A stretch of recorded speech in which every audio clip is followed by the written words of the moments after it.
দিয়ে আলু দিয়ে পলি মাছের ঝোল খুব সহজে রান্না করে নিতে পারেন আমার মতন করে।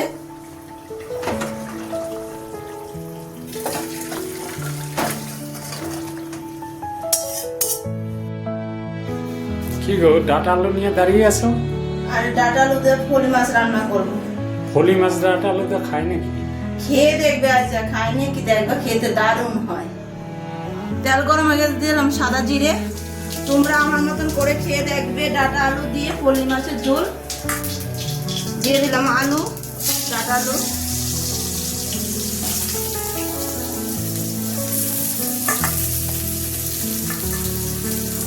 দিয়ে দিলাম স্বাদ মতো নুন। নেড়ে চেড়ে দিব। আলু আর নুন ডাটা একসঙ্গে যেন ভালো করে মিশে যায়। ফলি মাছ রান্না করতে ডাটা আলুটা এই আইডিয়াটা কোথায় পেলে? আমি কোথায় গেলাম, আমার মা করতো আগে। খুব ভালো লাগছে, আজকে খেয়ে দেখবে হাত চেটে কোথায় খাবি। তাই নাকি? হ্যাঁ, আলু ডাটা ভালো করে বেটে নিয়ে নিয়েছি। এখন আমি আদা আর লঙ্কা বাটাটা দিয়ে দিব, কাঁচা লঙ্কা বাটাটা নেড়ে চেড়ে নিব। দিয়ে দিলাম হলুদ পরিমাণ মতন। আজকে একদম মায়ের মতন করে রান্নাটা করে নিব আমি, বেশি মশলা দিব না। আদা লঙ্কা বাটা দিই আর গাছের বিলাতি ধনে পাতার বাটাটা দিয়ে দিব, এইটাই টেস্টটা বাড়াবে মাছের। ধনে পাতাটা দিয়ে দিলাম।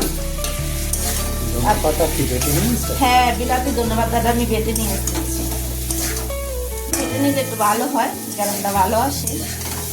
ভালো করে কষে নিয়েছি, বাটি দুয়ার জলটাই দিয়ে দিলাম।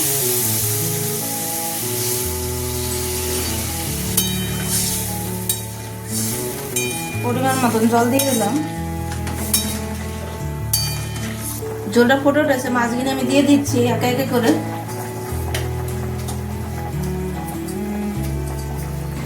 এমন নতুন নতুন রান্নার ভিডিও পেতে চাইলে পেজটাকে ফলো দিয়ে রাখুন।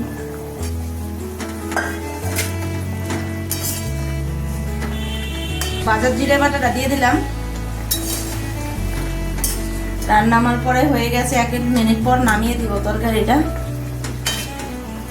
বন্ধুরা, আমি কখনো তোমাদের সাথে বলি না আমার ভিডিওটা তোমরা শেয়ার করো। তোমাদের যদি ভালো লাগে তাহলে তোমরা শেয়ার করে দিবে।